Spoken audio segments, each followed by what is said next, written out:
Welcome to Chemical Process Safety. This video is about exposures related to filling a vessel. Think back to the last time you pulled up to a gas station to get some gas for your car. As you fueled, did you smell the gasoline? Did you ever stop to think about why this was possible? Filling a vessel is one of the operations that an operator can do in a chemical plant that might potentially expose them to a toxicant. So this is a process that chemical engineers need to understand to make sure that that worker does not get overexposed. This is a fun calculation to do, by the way. You can determine whether or not you are overexposed by filling your car with gasoline at the gas pump.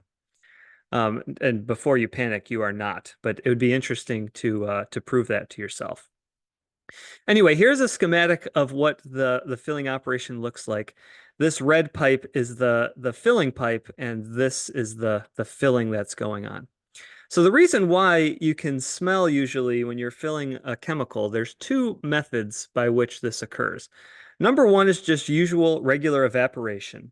So when you open nail polish remover, for example, you can smell the acetone immediately because some of it is evaporating. All chemicals have different volatilities or readinesses to evaporate. And more volatile chemicals you can smell more easily than non-volatile chemicals. So that's number one.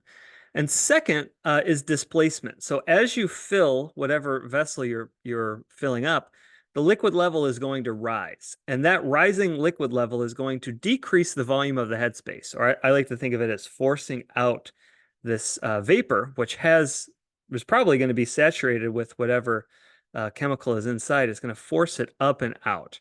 So the combination of these two things are why filling operations are particularly dangerous. So let's try to work out what the overall mass flow rate of escape would be. And we'll keep in mind that we've got QM1, which is the evaporative mode, and QM2, which is the displacement mode. So for evaporation, we discussed that kind of in the last video with just evaporating from a pool. You can think of, this isn't a spill, but it is still going to have some evaporation rate, which is proportional to the mass transfer coefficient and the area of whatever the vessel is. So that is going to be exactly the same, and displacement is going to be the new one. So let's think about how to calculate that. Let's assume for a second that the headspace is going to be completely saturated with whatever volatile component that there is.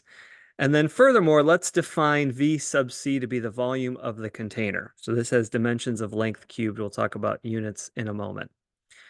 R sub F, I'm going to call the filling rate. So this is how long it takes to fill the entire container in units of inverse time. So for example, it might take, I don't know, 3 minutes to fill your car's gas tank up with gas. So that would be the filling rate. So therefore, just by unit analysis, I can multiply R sub F times V sub C, and I would find that this would be the volumetric rate of vapor displacement. Another way to think about it would be this is the rate at which I am adding liquid to the tank, and therefore, however much volume-wise of liquid I add to the tank, that must be the volumetric rate that I'm displacing the vapor. Let's call rho sub V the density of the volatile component that's in the vapor phase, and therefore I can convert this volumetric flow rate to a mass flow rate simply by multiplying by the density. Of course, density of a gas is not something that I can readily look up. It is going to be a function of pressure, temperature, and molecular weight by the ideal gas law. So we'll assume ideal gas law, by the way, but keep in mind you've taken thermodynamics and possibly phase by now. There are more rigorous ways to go about modeling this with other equations of state. So if we plug everything together, so I'm replacing rho, the density, with this expression, you'll notice there's one more thing. So phi, I'm going to call the correction factor, and that accounts for the possibility that we are not at equilibrium. So a little bit more on this phi. So I started by saying, let's assume that we're at equilibrium, and now I'm saying, let's dial that back a little bit, and possibly we are not. If I'm splash filling a vessel, so splash filling would be if the nozzle is not submerged. So your sink, for example, would be splash filling.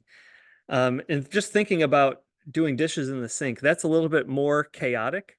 or it tends to, as the name implies, like the liquid falling into the vessel tends to splash it up more.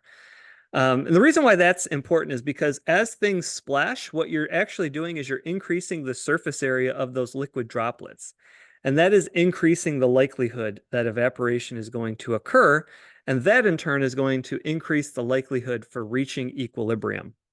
So in a standard operating procedure, you might find if you have something that's particularly hazardous or particularly volatile, splash filling would not be recommended. It would be much better to perform subsurface filling, and that's where you submerge the nozzle. Again, you can try this in your kitchen sink right now. Take a bowl and start filling it up with water, and then raise the bowl so that the sink is submerged inside the bowl, and you'll see it's a lot more neater.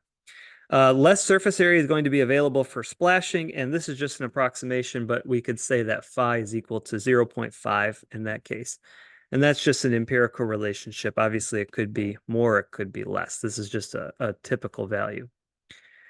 So if I combine these two modes of evaporation, I can factor out the common molecular weight, saturation pressure divided by RTL term. And then Ka is the contribution from the evaporation, and phi RFVC is the contribution from the displacement. If I then convert that into CPPM, so this is my ventilation equation with QM substituted in for it, what we can do is we can actually work out what the value of big K times A and the value of phi RF times VC is. What you'll find is that the displacement term is going to dominate the evaporation term. Again, if you compare, so if you have a gas can in your garage and you just simply open the gas can, you might notice that you probably won't smell the gasoline as much as you will when you're actually filling up your tank. So that's kind of an intuitive way to prove to yourself that the displacement is the important thing, and that's why you can smell things when you fill them rather than just the evaporation. So what that allows me to do mathematically is to cancel this Ka term, and I'm just going to be left with phi times RF times VC. So that would be the equation you could use when you were performing a filling operation, and that will conclude this video.